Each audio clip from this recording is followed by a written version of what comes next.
Morning to all of you. I am Rajesh Kumar, science teacher of Pratapgarh School, Pathankot. Our main chapter is life process. Last time we discussed about nutrition, basic concept of life process and nutrition in plants. Okay. Today we discuss about stomata and then nutrition in animals. This is the second lecture. Okay, what are the stomata? Stomata are the tiny pores present in leaves, basically on the lower surface of the leaf, through which exchange of gases takes place. Each stoma has a pair of guard cells which control the opening and closing of stomatal pore. When water enters the guard cell, it swells up and the pores open.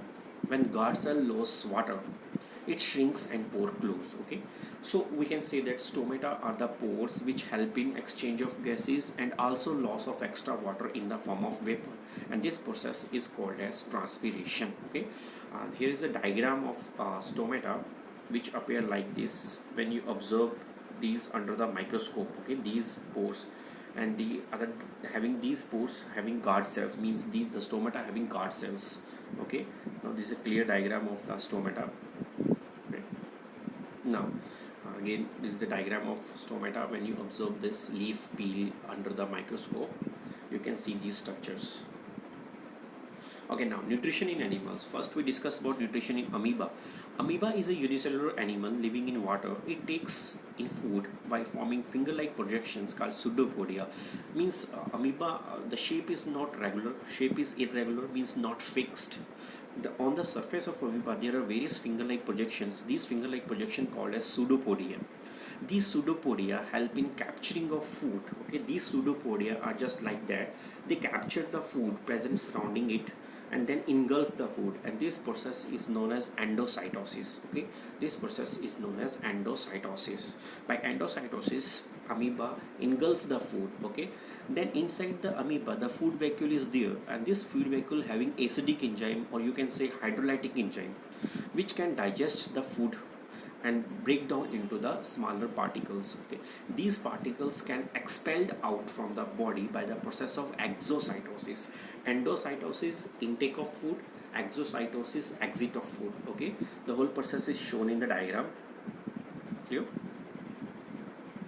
Inside the food vacuole, there are acidic enzymes are present, which are very strong enzymes which can digest the food particle under the acidic pH. Okay, now nutrition in human beings.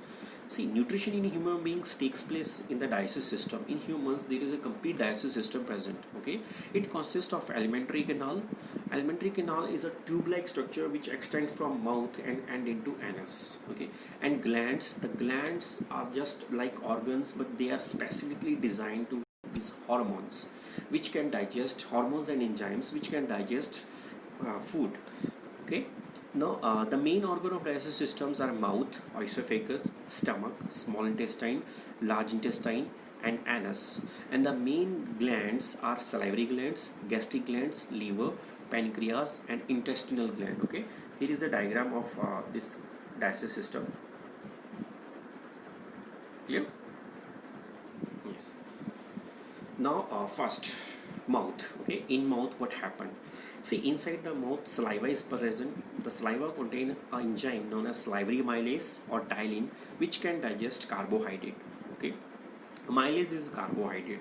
Amylose is actually carbohydrate. Amylase is enzyme.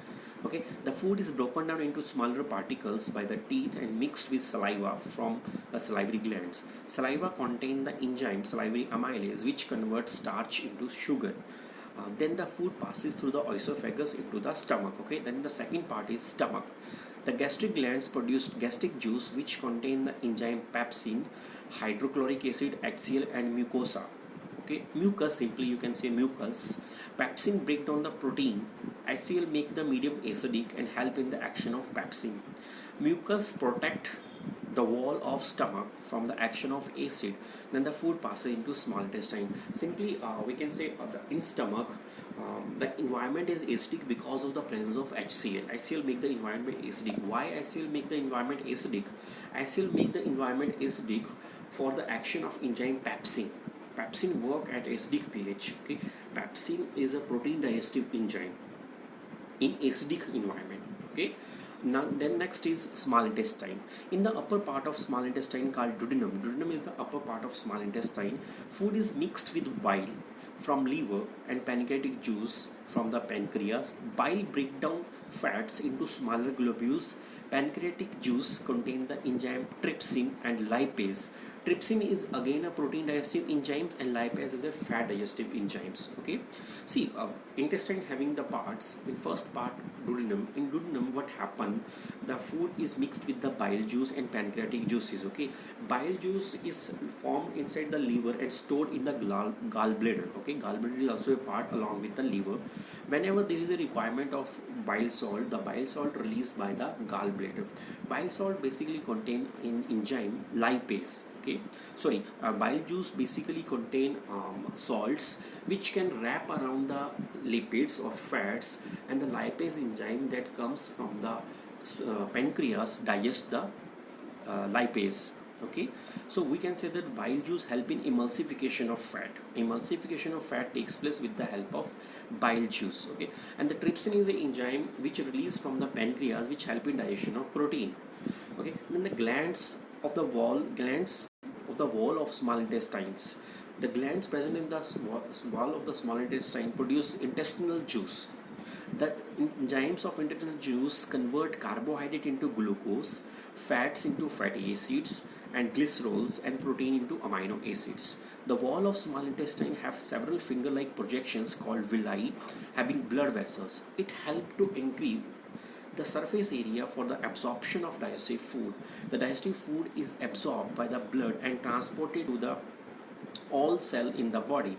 Then the undigested food passes into the large intestine. Okay, then the large intestine, water is basically absorbed in the large intestine. Large intestine is specially designed for the absorption of water and some of the drugs, alcohol from the large intestine. Okay, then last one is anus. Okay, the last part of the small intestine is anus. From anus the waste material can be passed out.